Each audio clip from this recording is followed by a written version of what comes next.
Subscribe कीजिए कामयाबी कैसे चैनल को और दबाएं बेल आइकन को ताकि आपको मिल सके हमारी वीडियो सबसे पहले।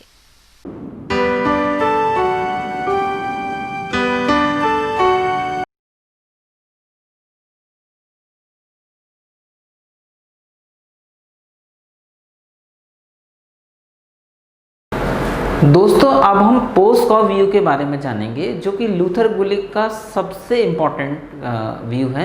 और आप इसी बात से पोस्ट कॉप व्यू की आप इम्पोर्टेंस समझ सकते हैं कि आप पब्लिक एडमिनिस्ट्रेशन में यदि कोई शब्द सबसे ज़्यादा बार सुनते हैं तो वो पोस्ट कॉप है। पब्लिक एडमिनिस्ट्रेशन को यानी लोक प्रशासन को जब कभी भी हम परिभाषित करते हैं तो पोस्ट कॉप व्यू को हम हमेशा दृष्टिकोण को सबसे आगे रखते हैं, या यूँ कहें कि पोस्ट कॉप सिद्धांत को या पोस्ट कॉप दृष्टिकोण को हम जब हम व्यक्त करते हैं तो उसी को हम लोक प्रशासन कह सकते हैं, कह देते हैं। तो जब भी हम प्रशासन की बात करेंगे तो पोस्ट कॉप व्यू को हमेशा सबसे आगे रखेंगे। तो इस बात से आप इसकी इम्पोर्टेंस को हमेशा हमेशा समझ सकते हैं। आज हम लूथर गुलिक के इसी पोस्ट कॉप व्यू को दृष्टिकोण को समझने की कोशिश करेंगे। दोस्तों सबसे पहला है पी माने प्लानिंग, अर्थात नियोजन, योजना बनाना। दोस्तों सबसे महत्वपूर्ण काम होता है किसी भी ऑर्गेनाइजेशन का। जब हम निर्माण करने जा रहे होते हैं तो निर्माण करने से पहले हमें ये देखना होता है कि आखिर हम क्या जो टारगेट हैं वो अचीव करना चाहते हैं। ओके, तो उस टारगेट को पाने के लिए हम एक योजना या प्लानिंग करते हैं, एक प्लान बनाते हैं। अब प्लान कैसे बनाया जाता है ये मैं आपको समझाता हूँ। लूथर गुलिक का कहना है कि जब आप एक प्लान आप बनाते हो तो क्या करते हो, उसमें सबसे पहले एक उद्देश्य निर्धारित करते हो, एक टारगेट सेट करते हो, एक गोल तय करते हो कि हमें ये चीज़ अचीव करनी है। ओके, उसके बाद दूसरा काम है कि आपको जो भौतिक और जो आर्थिक संसाधन हैं, जो मानवीय संसाधन हैं, वो आपको देखने हैं कि आपके पास कितने हैं। ये बहुत महत्वपूर्ण है। योजना बनाते समय इस बात को हमेशा जेहन में रखना चाहिए कि आपके पास जो फिज़िकल सोर्सेस हैं, फिर चाहे उसमें पैसा है, बाकी चीज़ें हैं, ज़मीन है या कोई भी चीज़ है, वो आपके पास कितनी है। उसके साथ साथ केवल यदि हमारे पास भौतिक संसाधन हैं, फिज़िकल रिसोर्सेज हैं और ह्यूमन रिसोर्स नहीं है तो फिर तो सब कुछ ही कुछ भी पॉसिबल नहीं है। तो हमें मानवीय संसाधन को भी देखना है। तो किसी भी प्लानिंग को बनाते समय हमें जब हम टारगेट सेट करते हैं उसके बाद हमें भौतिक और मानवीय संसाधनों, फिजिकल और ह्यूमन रिसोर्स को देखना होता है। उसके बाद हम क्या करते हैं, प्रायोरिटीज़ तय करते हैं, प्राथमिकताएं तय करते हैं कि कौन सा काम पहले किया जाना है। सबसे पहले हम क्या करेंगे, उसके बाद क्या करेंगे और उसके बाद क्या करेंगे। तो ये चीज़ आपको तय करनी होती है जब आप एक प्लानिंग कर रहे होते हैं, है ना। जैसे मैं एक छोटा सा बहुत एग्जांपल लूँ कि भाई किसी क्षेत्र विशेष में हमने देखा कि वहाँ पर किसान जो हैं वो बहुत आत्महत्या कर रहे हैं। तो अब हमने देखा कि चूँकि साहूकार से उन्होंने ऋण ले रखा है, वो ऋण ही वो नहीं चुका पाते हैं और सारी की सारी जो फसल की कमाई है वो वहीं जो है ब्याज चुकाने में चली जाती है। मूलधन जस का तस बना रहता है और उसको उसकी खेती का कोई लाभ नहीं मिल पाता। और भी बहुत सारी समस्याएं हैं। तो अब हम उस किसान को जो है समृद्ध बनाना चाहते हैं, ऊपर उठाना चाहते हैं। तो उसके लिए हम क्या करेंगे, तो हमने एक योजना बनाई। मान लो योजना बनाने में जब हम योजना बनाते हैं तो पहले तय करते हैं कि हमें पहले क्या करना है। भाई हमें पहले कि जो उसने कर्जा ले लिया उसे माफ़ करना है, उसके बाद हमें उसे बीज उपलब्ध कराने हैं, उसके बाद जब वो खेती कर लेगा तो हमें उसे मार्केट उपलब्ध कराना, ठीक से मार्केट में से उसको जो रेट है उसकी फसल का वो वाजिब मिल पाए। तो इन सारी चीज़ों की हमें प्लानिंग करनी होगी कि हमें पहले क्या करना है, उसके बाद क्या करना है। तो जब एक हम योजना बनाते हैं तो योजना में हमें प्रायोरिटीज़ तय करनी होती है, प्राथमिकताएं तय करनी होती है कि कैसे हम उस गोल को अचीव कर सकते हैं। अब हमने क्या किया, हमने प्राथमिकताएं भी, प्रायोरिटीज़ भी तय कर ली, कि फिक्स कर ली कि हमें सबसे पहले क्या करना है। नेक्स्ट काम क्या होता है, नेक्स्ट काम होता है प्लानिंग का, जो कि सबसे महत्वपूर्ण होता है कि हम मिनिमम इनपुट में मैक्सिमम आउटपुट कैसे दे सकते हैं। बेसिकली यही प्लानिंग है, हम न्यूनतम लागत में, न्यूनतम ऊर्जा में, न्यूनतम व्यय में हम अधिकतम लाभ, अधिकतम उत्पादन, ठीक है, अपने उद्देश्य की पूर्ति जो है वो कैसे कर सकते हैं, यही योजना है, यही प्लानिंग है। अब आप देखिए कि लोक प्रशासन हो चाहे निजी प्रशासन हो, पब्लिक एडमिनिस्ट्रेशन हो चाहे प्राइवेट एडमिनिस्ट्रेशन हो, दोनों ही जगह प्लानिंग की बहुत ज़्यादा इम्पोर्टेंस है। सरकार भी जब कोई एक योजना बनाती है तो योजना बनाते समय वो, चूँकि उसका एक टारगेट होता है, एक उद्देश्य तो होता ही है हर योजना का। उसके बाद भौतिक और मानवीय संसाधन भी तय कर लिए जाते हैं, प्रायोरिटीज़ भी तय कर लिए जाते हैं, लेकिन सबसे महत्वपूर्ण होता है कि हम मिनिमम इनपुट में, मिनिमम व्यय में, मिनिमम ऊर्जा में कैसे अधिकतम लाभ दे सकते हैं, ये है। और प्राइवेट एडमिनिस्ट्रेशन में तो इस चीज़ का सबसे ज़्यादा ध्यान रखा जाता है कि मिनिमम एक्सपेंडिचर में, यानी कि न्यूनतम व्यय में, न्यूनतम ऊर्जा में, न्यूनतम समय में हम कैसे अधिक से अधिक जो है वो लाभ अर्जित कर सकते हैं। तो निजी प्रशासन हो चाहे लोक प्रशासन हो, दोनों ही जगह प्लानिंग बहुत इम्पोर्टेंट है। ऐसे ही स्टूडेंट्स, जब आप तैयारी करते हैं, किसी भी एग्ज़ाम की आप तैयारी करते हैं, है ना, तो आप एक बेहतर प्लानिंग बनाइए। ये कहीं ना कहीं हमें ये भी बताता है कि प्लानिंग कितना इम्पोर्टेंट है। आप बड़े से बड़ा गोल भी बड़े आसानी से अचीव कर सकते हैं यदि आपकी प्लानिंग सही है। ज़्यादातर लोग इसलिए नाकामयाब होते हैं, भले ही उनके अंदर टैलेंट बहुत होता है, मेहनत भी बहुत करते हैं, लेकिन क्योंकि उनकी प्लानिंग जो है वो सही नहीं होती। और प्लानिंग का मैंने आपको तरीका बताया कि कैसे आपको प्लानिंग बनानी है, कि पहले आपको टारगेट सेट करना है, उसके बाद ये भी देखना है कि आपके पास फिज़िकल रिसोर्सेज कितने हैं, इसके आपके पास बाकी अदर सोर्सेज कैसे हैं। जब आप ये तय कर लेते हैं, उसके बाद आपको ये तय करना होता है कि हम जो है कौन से काम को पहले प्रायोरिटीज़ तय करेंगे, कौन से काम पहले करेंगे, कौन सा उसके बाद करेंगे। जब ये तय हो जाता है उसके बाद हमारा हमेशा ये उद्देश्य होना चाहिए कि मिनिमम इनपुट में, मिनिमम एनर्जी में, मिनिमम एक्सपेंडिचर में, मिनिमम टाइम में हम कैसे जो है वो मैक्सिमम आउटपुट दे सकते हैं। ये होता है बेसिकली प्लानिंग। तो दोस्तों समझ में आया होगा कि आपको कि प्लानिंग कितना ज़्यादा महत्वपूर्ण है। एक आम कहावत है कि योजना बनाने में खर्च किया गया 1 मिनट आपके कार्य करने के 10 मिनट को बचाता है। तो आप अनुमान लगा सकते हैं, यदि आपने योजना बनाने में 10 मिनट लगाए तो आपका कम से कम 1 घंटा या 2 घंटा बच गया, क्योंकि प्लानिंग आप बनाते ही इस हिसाब से हो कि मुझे कैसे मिनिमम जो है एनर्जी में मैक्सिमम आउटपुट देना है। तो प्लानिंग जो है वो बहुत ही इंपॉर्टेंट स्टेप है। नेक्स्ट है ऑर्गेनाइजिंग, यानी कि संगठन बनाना। बेसिकली संगठन की आवश्यकता जरूर पड़ती है, क्योंकि आपने जो टारगेट सेट किया है, जो उद्देश्य निर्धारित किया है किसी योजना को बनाते समय, तो वो बिना संगठन के, बिना ऑर्गेनाइजेशन के पॉसिबल नहीं है। और बेसिकली जिन लोगों से आप एक कार्य कराएंगे उनको कुछ अथॉरिटी देंगे, कुछ सत्ता देंगे, कुछ पावर देंगे, उस सत्ता का, उस अथॉरिटी का यदि कुछ स्वरूप है वो है ऑर्गेनाइजेशन। पावर देने के लिए किसी को आप एक ऑर्गेनाइजेशन का निर्माण करते हैं, ये है संगठन बनाना, यानी कि ऑर्गेनाइजिंग। तो किसी भी उद्देश्य की प्राप्ति के लिए आपको एक ऑर्गेनाइजेशन तो बनाना ही पड़ेगा, जिसमें आपको सब चीज़ तय करनी पड़ेगी कि कौन स्टाफ होगा, कैसा स्टाफ होगा। इसलिए तीसरा स्टेप है स्टाफिंग, यानी कि कार्मिकों की व्यवस्था करना। तो ऑर्गेनाइजेशन के लिए ये बहुत महत्वपूर्ण है कि हमें अपने जो वर्कर्स हैं, जो कार्मिक हैं, उनकी नियुक्ति करनी है।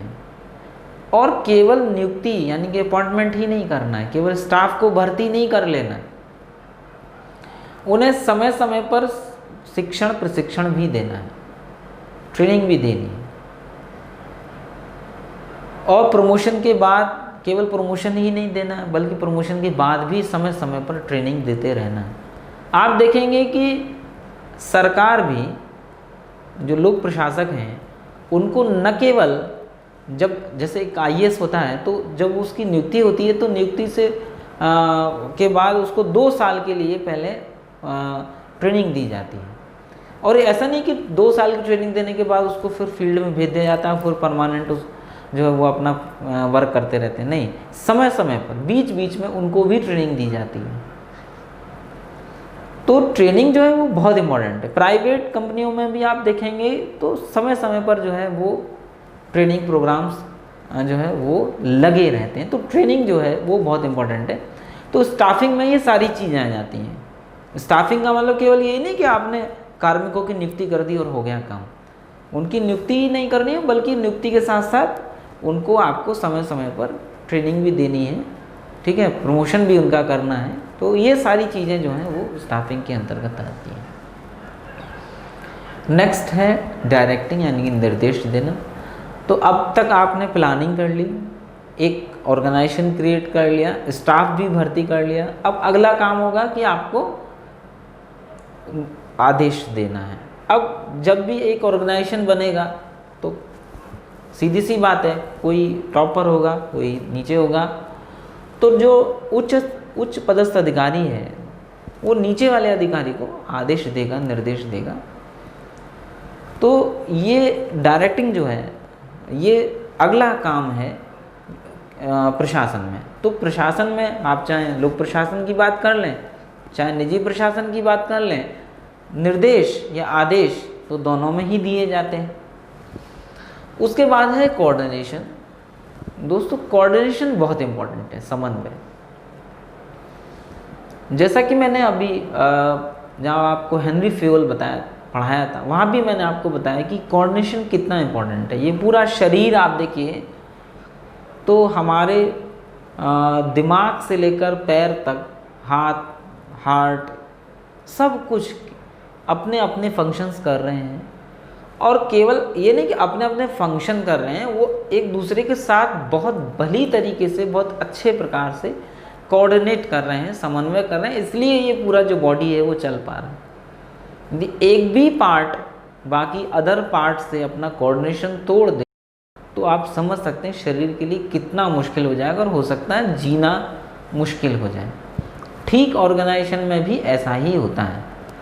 एक प्रशासक को सबसे महत्वपूर्ण काम जो उसे करना होता है, यदि बहुत थोड़े शब्दों में यदि पूछा जाए कि एक प्रशासक का काम क्या है, तो एक प्रशासक का काम होता है कोऑर्डिनेशन करना, समन्वय स्थापित करना। एक जिलाधिकारी बेसिकली करता क्या है?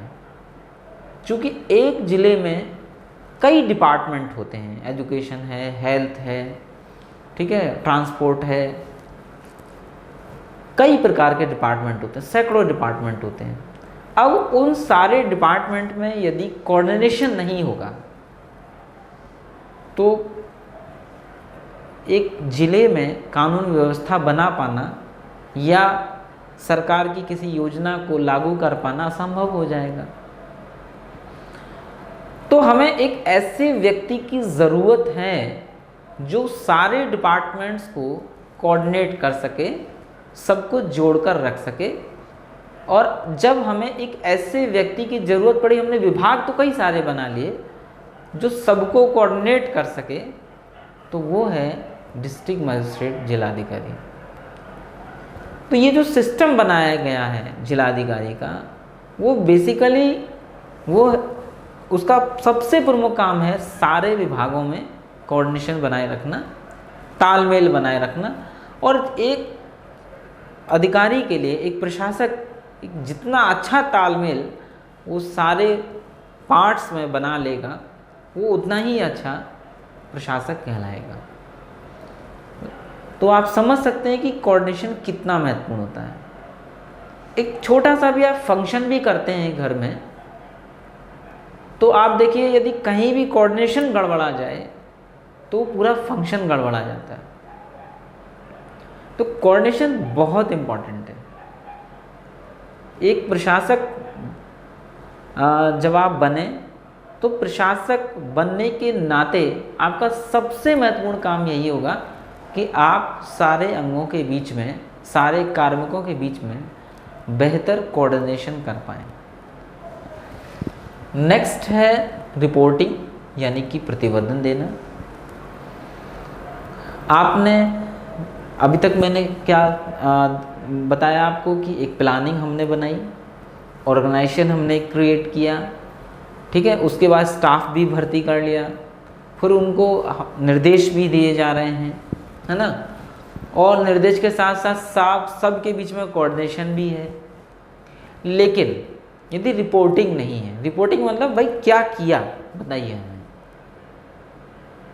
तो सब कुछ फेल हो जाएगा। फेल क्योंकि एक सामान्य सिद्धांत है कि जिस काम को देखा नहीं जाता वह काम होता भी नहीं है।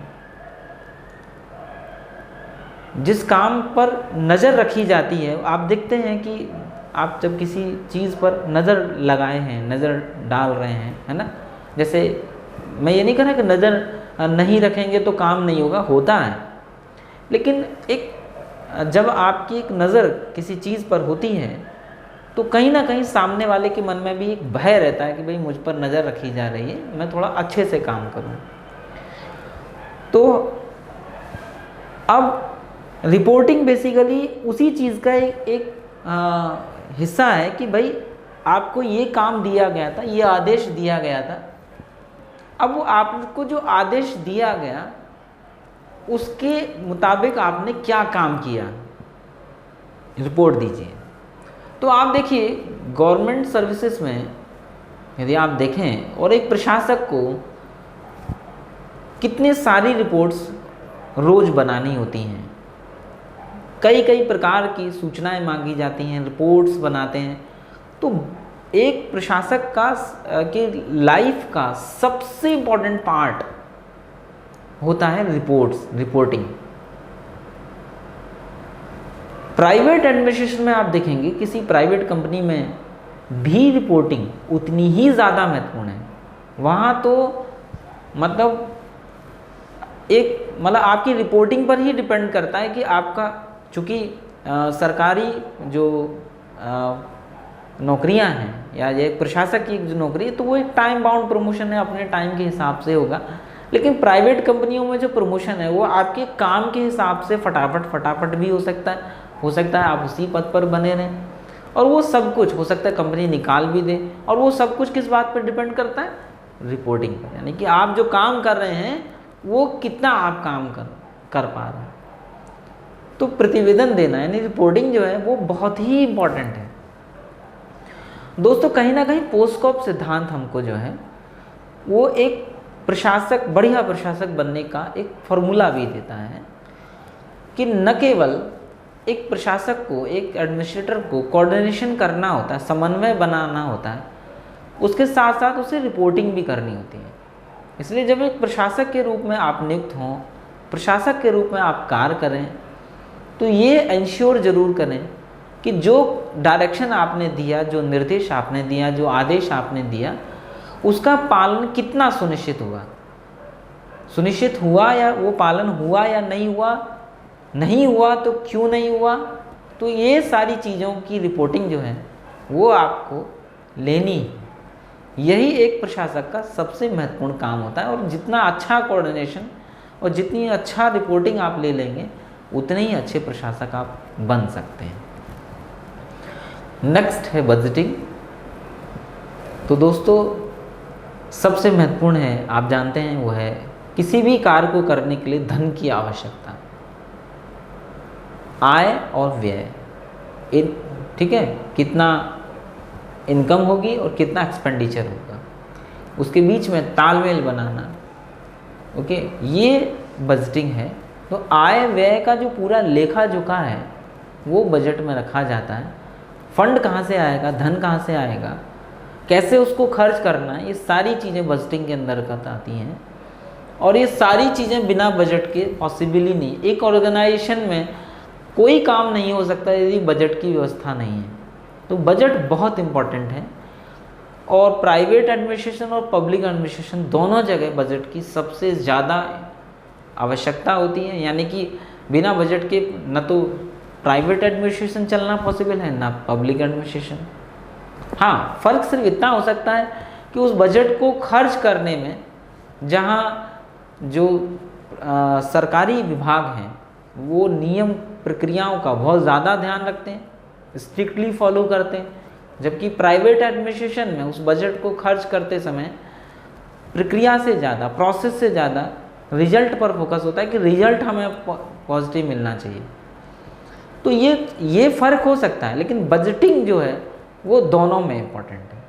तो एक चीज़ जो सबसे महत्वपूर्ण है जो अब तक हम देखें वो ये कि पोस्टकॉप सिद्धांत, जो पोस्टकॉप दृष्टिकोण है वो प्राइवेट और पब्लिक एडमिनिस्ट्रेशन दोनों में बराबर इम्पॉर्टेंट है।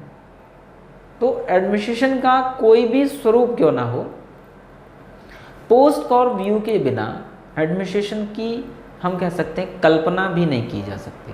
तो इसी से आप अनुमान लगा सकते हैं कि लूथर गुलिक का जो पोस्टकॉप सिद्धांत है, पोस्टकॉप दृष्टिकोण है, वो कितना महत्वपूर्ण है। तो दोस्तों, मैंने आपको पोस्टकॉप व्यू आपको कराया। अब मैं लास्ट में आपको लूथर गुलिक का की आलोचना, जो क्रिटिसिज्म है, उसके बारे में मैं और आपको बता दूं। बेसिकली जो लूथर गुलिक का ये जो थ्योरी है, क्लासिकल थ्योरी है ये भी एडमिनिस्ट्रेशन की। तो क्लासिकल थ्योरी के सबसे बड़े आलोचक तो साइमन हैं, और साइमन ने इन सारे सिद्धांतों को कहावत कहा है कि भाई ये तो प्रोवर्ब्स हैं, केवल सुनी सुनाई बातें हैं, ऐसा कुछ भी इसमें नया नहीं है जिसके बारे में कहा जा सके कि भाई हाँ भाई ये जो है ये चीज़ नहीं है। तो सब सुनी हुई बातें हैं, सब कहावतें हैं, कहानियाँ हैं। तो साइमन ने ये कहकर जो है जो क्लासिकल थिंकर्स है उनकी कटु आलोचना की है। इसके अलावा लूथर गुलिक के पोस्टकॉप व्यू की सबसे बड़े आलोचक हैं लेविस मेरियम। और लेविस मेरियम ने ये जो आलोचना की है पोस्टकॉप व्यू की, वो इस आधार पर की है कि आपने एडमिनिस्ट्रेशन कैसे करना है ये तो बताया, ओके, उसकी तकनीक, उसकी टेक्निक तो बताई आपने, तकनीकी ज्ञान तो दिया प्रशासन का, लेकिन उसकी जो पाठ्य वस्तु है, जो उसका जो कि भाई एडमिनिस्ट्रेशन में आती क्या क्या चीज़ें, वो नहीं बताया, उसकी तकनीक ही बता दी। ओके, हमें उसका प्रशासन का ज्ञान नहीं कराया है, उसकी टेक्निक बताई है। तो ये कहकर लेविस मेरियम आलोचना करते हैं कि जैसे कैंची होती है, तो कैंची की एक जो धार है वो तो पोस्टकॉप है, लेकिन दूसरी के बारे में ये हमें नहीं बताता। हमें प्रशासन की टेक्निक के बारे में तो ये बताता है पोस्टकॉप व्यू, लेकिन उस प्रशासन के पाठ्य विषय वस्तु के बारे में कुछ भी नहीं बताता। तो ये कहकर लेविस मेरियम ने इस सिद्धांत की कटु आलोचना की है। इसके अलावा और भी कई आलोचना की जा सकती हैं, जैसे कुछ सिद्धांत उनके, जैसे आदेश की एकता, unity of command. Unity of command की एक ऐसा प्रिंसिपल है, ऐसा सिद्धांत है जिसकी आलोचना भी उतनी ही तगड़ी है जितना उसका समर्थन। क्योंकि हम किस आधार पर हम कह सकते हैं कि यूनिटी ऑफ कमांड यानी कि आदेश की एकता संभव नहीं है, क्योंकि एक टेक्निकल डिपार्टमेंट में ये पॉसिबल ही नहीं है कि एक व्यक्ति का एक बॉस हो। क्योंकि एक व्यक्ति, भाई तकनीकी, जब जैसे कोई मान लो उदाहरण के लिए आप हवाई जहाज बना रहे हैं, तो अब ये तो है नहीं कि एक ही व्यक्ति को सब कुछ पता है, लेकिन जो वर्कर है उसको अलग अलग एक्सपर्ट्स सलाह दे रहे हैं आदेश दे रहे हैं और वो उन सबकी मान रहा है, तो वहाँ वन मैन वन बॉस तो पॉसिबल ही नहीं है। इसलिए आदेश की एकता का पालन संभव नहीं है हर किसी विभाग में। तो ये कहना कि आदेश की एकता का उल्लंघन नहीं किया जाना चाहिए, हर कीमत पर आदेश की एकता का पालन करना चाहिए, ये कहकर लूथर गुलिक आलोचना के घेरे में आ जाते हैं। इसके अलावा लूथर गुलिक की एक आलोचना इस बात पर भी की जाती है कि मानवीय दृष्टिकोण, ह्यूमन अप्रोच का इस ज्ञान में अभाव है, कमी है। तो दोस्तों ये बात सत्य है कि क्लासिकल थिंकर्स में मानवीय दृष्टिकोण की कमी है और इस सिद्धांत में भी उस ह्यूमन अप्रोच की कमी है। लेकिन लूथर गुलिक ने बाद के अपने लेखों में, क्योंकि उस समय तक ह्यूमन अप्रोच की कोई बात ही नहीं आई थी, तो लोगों के जेहन में ह्यूमन अप्रोच को लेकर कोई दृष्टिकोण नहीं था और यही कारण है कि इनके सिद्धांत में भी हमें मानवीय दृष्टिकोण का अभाव दिखाई देता है। लेकिन बाद के उनके अपने लेखों में उन्होंने ह्यूमन अप्रोच को बढ़ाया है, मानवीय दृष्टिकोण को ऊपर रखा है। तो ये आलोचना जो है बहुत तर्कसंगत प्रतीत नहीं होती। तो ये मैंने आपको बताया कि लूथर गुलिक की जो आलोचना है, क्रिटिसिज्म है, वो क्या है। एक और चीज़ के लिए उनका आलोचना की जाती है और वो है विभागीय संगठन के आधार,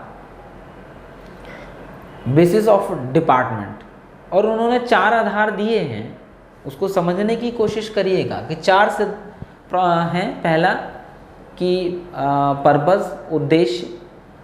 तो उद्देश्य की प्राप्ति के लिए जब आप किसी संगठन का निर्माण करते हैं, किसी ऑर्गेनाइजेशन का आप सृजन करते हैं किसी पर्पस को पूरा करने के लिए, तो उसमें दोष क्या है।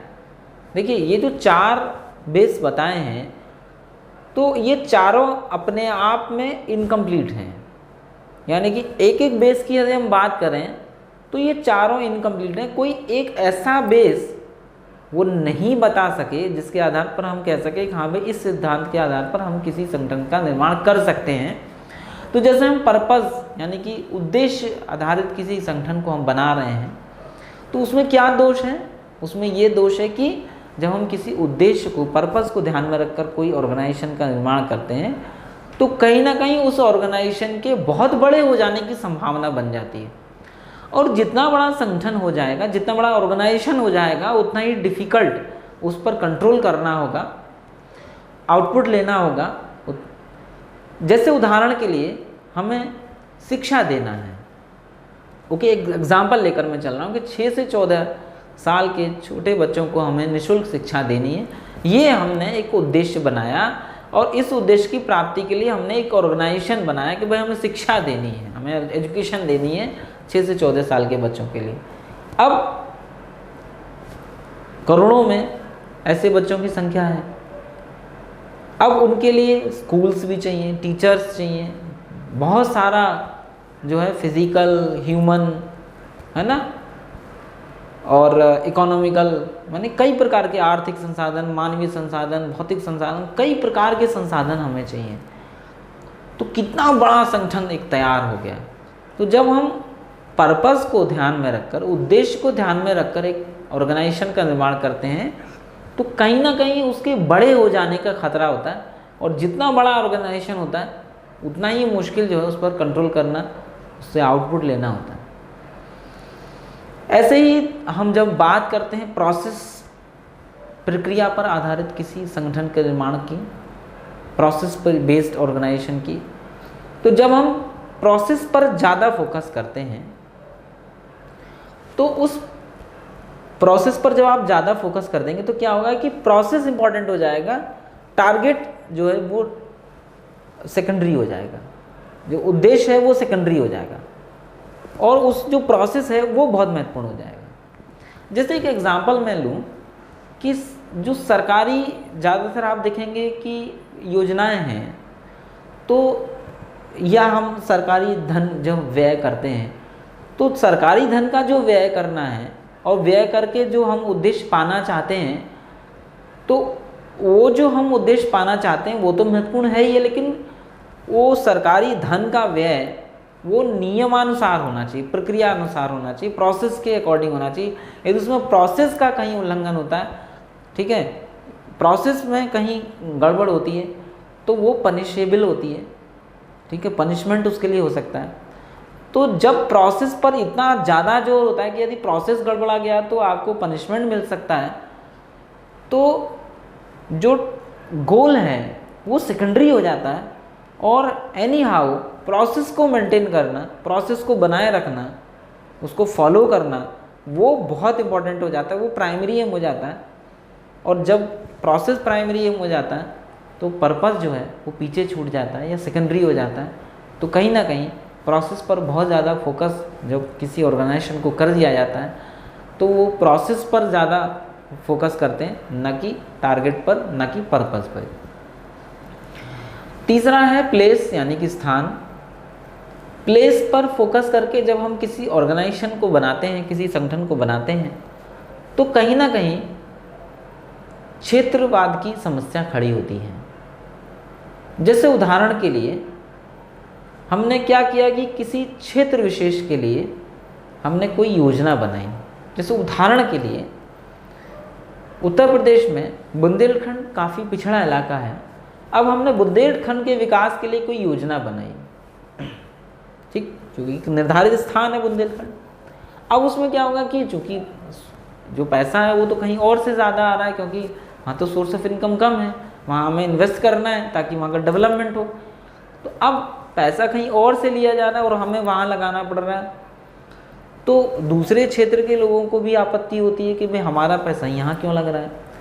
तो क्षेत्रवाद की समस्याएं कहीं ना कहीं उससे फैलती हैं। एक एग्जांपल मैंने आपको लिया है, जैसे नॉर्थ ईस्ट पर हम ज़्यादा फोकस कर रहे हैं तो लोगों को लगेगा किसी को भाई सारा फोकस उधर ही हो रहा है, हमारी तरफ नहीं हो रहा। तो जब हम किसी स्थान को, किसी प्लेस को हम महत्ता देते हैं तो बाकी अन्य स्थानों पर रहने वाले जो लोग हैं उनको जो है कहीं ना कहीं उससे एक आपत्ति होती है। तो उससे क्या है, यही कारण है क्षेत्रवाद पनपता है। तो क्षेत्रवाद की मुख्य जड़ यही है। चौथा है पर्सन, यानी कि व्यक्ति को ध्यान में रखकर जब हम किसी ऑर्गेनाइजेशन का निर्माण करते हैं तो उससे क्या होता है, उससे व्यक्तिवादिता फैलती है और अन्य समूहों को भी उससे आपत्ति हो सकती है। जैसे किसी व्यक्ति को, जैसे हम मान लीजिए कि भाई हम अल्पसंख्यकों के कल्याण के लिए कोई योजना बना रहे हैं, ठीक है, तो अब हमने अल्पसंख्यकों के कल्याण के लिए एक ऑर्गेनाइजेशन का निर्माण किया, तो कहीं ना कहीं अन्यों बहुसंख्यक समूह को आपत्ति हो सकती है। तो कहीं ना कहीं जब हम किसी व्यक्ति विशेष को दिमाग में रखकर कोई चीज़ बना रहे हैं, तो मैंने एग्जाम्पल लिया, जरूरी नहीं कि आपत्ति हो, लेकिन एक एग्जाम्पल मैंने आपको लिया कि आप किसी व्यक्ति को जो है फोकस करके जब आप किसी ऑर्गेनाइजेशन को बनाएंगे तो उससे व्यक्तिवादिता फैलेगी, ओके, और असंतुलन बढ़ेगा। तो यदि आप ये ऑर्गेनाइजेशन को स्थापित करने के जो 4 बेस हैं, पर्सन, प्लेस, पर्पस और प्रोसेस, ये चारों इंडिविजुअली अलग अलग, इनमें से एक भी ऐसा आधार नहीं है जिसके आधार पर हम कह सकें कि भाई ये कंप्लीट है और ये एकमात्र आधार है जिसके आधार पर हम किसी ऑर्गेनाइजेशन का निर्माण कर सकते हैं। ये चारों अपनी अपनी जगह अधूरे हैं। तो ये कहकर भी लूथर गुलिक की आलोचना की जाती है। तो दोस्तों, मैंने आपको मैं आशा करता हूँ कि बहुत अच्छे से आपको आलोचना जो है वो समझ में आई होगी। लेकिन लूथर गुलिक का जो पोस्टकॉप सिद्धांत है, पोस्टकॉप व्यू है, वो इतना ज़्यादा इम्पॉर्टेंट है कि मैंने जैसे कि कहा कि जब हम एडमिनिस्ट्रेशन की बात करते हैं तो सबसे ज़्यादा हम जिस टर्मिनोलॉजी का यूज़ करते हैं वो है पोस्टकॉप। तो क्लासिकल थ्योरी में लूथर गुलिक का जो योगदान है वो अद्वितीय है और इतना ज़्यादा महत्वपूर्ण है कि ब्रायन फ्राई ने लूथर गुलिक को लोक प्रशासन का डीन तक कहा है, डीन ऑफ पब्लिक एडमिनिस्ट्रेशन। आप समझ सकते हैं कि कितनी बड़ी उपाधि से उनको ब्रायन फ्राई ने नवाजा है। और हकीकत भी ये है कि पब्लिक एडमिनिस्ट्रेशन लूथर गुलिक के योगदान को कभी नहीं भुला सकता। तो दोस्तों, मैं आशा करता हूँ कि आपको लूथर गुलिक का ये जो लेक्चर है के ऊपर बहुत अच्छे से समझ में आया होगा। और क्लासिकल थ्योरी मैंने आपको, हेनरी फेयोल आपको बहुत अच्छे से कराया और लूथर गुलिक। अब अदर क्लासिकल थिंकर्स को भी हम समझेंगे।